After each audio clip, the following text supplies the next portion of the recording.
Press কনফারেন্সে এসেছিলেন বাবর আজম, অনেক কথা বলেছেন। তার মধ্যে নাহিদ রানাকে নিয়েও ছিল প্রশ্ন। পিএসএলে নাহিদ রানা আর বাবর আজম একই দলে খেলেছিলেন। নাহিদ রানাকে তিনি খুব দারুণ প্রসপেক্ট বলেছেন, আরও অনেক কথাই বলেছেন। আজ নাহিদ রানাও এসেছিলেন প্রেস কনফারেন্সে, সেখানে তাকে প্রশ্ন রাখা হয়েছিল তাকে যদি কেউ বাউন্সার করে, কারণ ওই নাজমুল হোসেন শান্ত প্রথম টেস্ট শেষে বলে গিয়েছিলেন যে তিনি যদি বলার হতেন তিনি কখনোই নাহিদ রানাকে বাউন্সার করতেন না।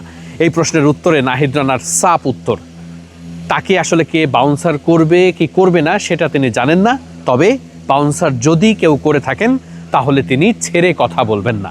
মানে টিপিক্যাল ফাস্ট বলারের যে অ্যাকশন, সেটাই আসলে নাহিদ রানার মুখে আমরা শুনেছি বা সেটাই আমরা বোঝার চেষ্টা করেছি। 72 ঘন্টা ময়েশ্চার লক সমৃদ্ধ লিলি বডি ওয়াশ, শিয়া বাটারের গুডনেস স্কিন রিপেয়ার করে রাখে সফট ও গ্লোয়িং।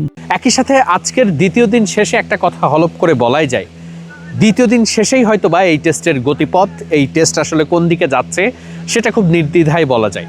হ্যাঁ, এখনও অনেক কিছুই হতে পারে। ক্রিকেট, আমরা যেটা বলি যে ক্রিকেট গোল বলের খেলা, তবে সেটা হতে গেলে একরকম মিরাক্কেলই করতে হবে পাকিস্তানকে। কারণ হ্যাঁ, পাকিস্তানের এমন অনেক রেকর্ড আছে, পাকিস্তান দলটার নাম এমনিতে আসলে আনপ্রেডিক্টেবল না।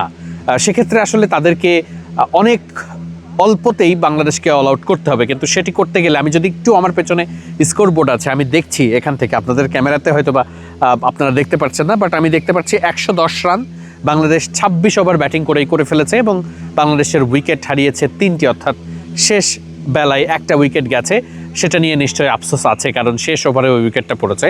এখন বাংলাদেশের সামনে আসলে যেটা নাহিদ রানাও প্রেস কনফারেন্সে বলে গেছেন, দুনিয়ার যে কোনো দল আসলে ওই একই ইকুয়েশনেই খেলতো, সেটি হচ্ছে কালকের পুরোটা দিন যতটুকু সম্ভব ব্যাটিং করা। যদি সেক্ষেত্রে বাংলাদেশ সেটি করতে পারে, অন্তত আরও 200 বা 250 রান বাংলাদেশ যোগ করতে পারে, 350 বা 400 রানের কাছাকাছি টার্গেটটা বাংলাদেশ দেওয়ার চেষ্টা করবে পাকিস্তান দলকে। এখন পর্যন্ত উইকেট কিন্তু দারুণ, খুব স্বাভাবিক। যে কোনো ভেন্যুতেই আপনি যদি সেকেন্ড ডে বা থার্ড ডে দেখেন, সেখানে কিন্তু টেস্টের উইকেট খুব ভালো থাকে ব্যাটিংয়ের জন্য। স্বাভাবিকভাবে সিলেটের উইকেট আমরা দেখেছি এর আগে যে টেস্ট ম্যাচগুলো হয়েছে, আমরা দেখেছি যে ওভার, মানে যদি ওয়েদার খুব বেশি জ্বালাতন না করে তাহলে এখানকার উইকেট ব্যাটারদের জন্য রীতিমতো স্বর্গ। সেক্ষেত্রে আসলে বাংলাদেশের জন্য বা পাকিস্তানের জন্য কেউ যদি ভালো ব্যাট করতে পারে তাহলে তৃতীয় বা চতুর্থ দিনেও খুব একটা সমস্যা হবে না। ঠিক সে কারণেই বাংলাদেশ একেবারে অল্প রানে পাকিস্তানকে ছেড়ে দেওয়াটা এটা হবে বোকামি, এবং ঠিক সে কারণেই বাংলাদেশ যেটি করবে, বাংলাদেশ কালকে যতদূর সম্ভব ব্যাটিং করবে, ভালো রান করার চেষ্টা করবে। বাংলাদেশ এই মুহূর্তে প্রায় 200 রানের কাছাকাছি একটা লিডে আছে। কালকে যদি অ্যারাউন্ড 200-র মতো করতে পারে বা 200-র একটু বেশি রান করতে পারে, তাহলে অন্তত 400 রানের মতো একটা টার্গেট দেওয়া যাবে। তখন যেটা হবে যে 400 রান চেস করে এই ম্যাচ জেতা, এটা অনেকটা অসম্ভবের কাছাকাছি হয়ে যাবে। মানে ক্রিকেট বিশ্বের টেস্টে আসলে এমন রেকর্ড খুব একটা নেই। সেই সাথে পাকিস্তানের ব্যাটসম্যানদের যদি ফর্মের কথা আপনি চিন্তা করেন, তারা আসলে আজকে আমরা দেখেছি যে আজকে কিন্তু বাংলাদেশ দারুণ বোলিং করেছে।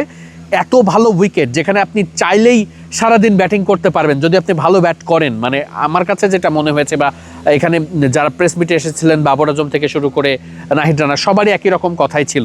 সেক্ষেত্রে আসলে এখানে যদি পাকিস্তান খুব ভালো ব্যাট করতো, বাংলাদেশের জন্য আসলে উইকেট নেওয়াটা আরও বেশি কঠিন হতো। বাংলাদেশ খুব দারুণ বোলিং করেছে, পাকিস্তান অনেক ভুল করেছে। সব মিলিয়ে আসলে পাকিস্তানের ফর্মের কথা যদি চিন্তা করি, পাকিস্তানের ব্যাটাররা আসলে ওই শেপে নেই।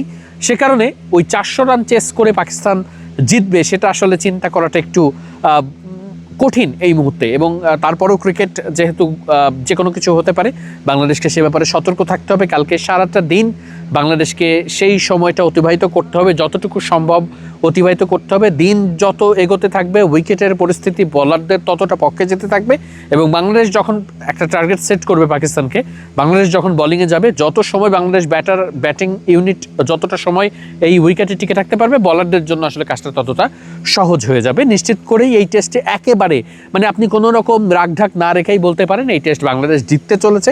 এবং আমার কাছে মনে হয় ঢাকা টেস্টের থেকেও এই টেস্টে বাংলাদেশ খুবই দারুণ পজিশনে আছে। ঢাকা টেস্টে তাও শেষ দিনে অনেক কিছুই হতে পারতো, একটা সময় এমনও মনে হচ্ছিল যে পাকিস্তানে জিতবে, বাট এই টেস্টে আসলে সেই সম্ভাবনাটাও নেই।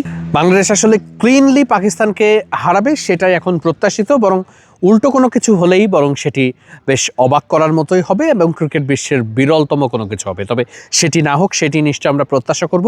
সিলেটে বাংলাদেশ দলের যে সামগ্রিক সাফল্য, সেটিকে ছাপিয়ে অনেক ক্ষেত্রে বাংলাদেশের ব্যাটারদের ছোট ছোট ব্যাপারগুলো আমরা ভালোভাবেই এনজয় করতে পারবো। বলারদের যে সাফল্যগুলো আছে সেইগুলো সামনের দিকে বাংলাদেশ দলকে অনেক বেশি কনফিডেন্স দেবে, আত্মবিশ্বাস দেবে, সেটাই প্রত্যাশা রাখছি। সিলেট আন্তর্জাতিক ক্রিকেট স্টেডিয়াম থেকে ওয়াহিদ মুরাদ, মিডফিল্ড।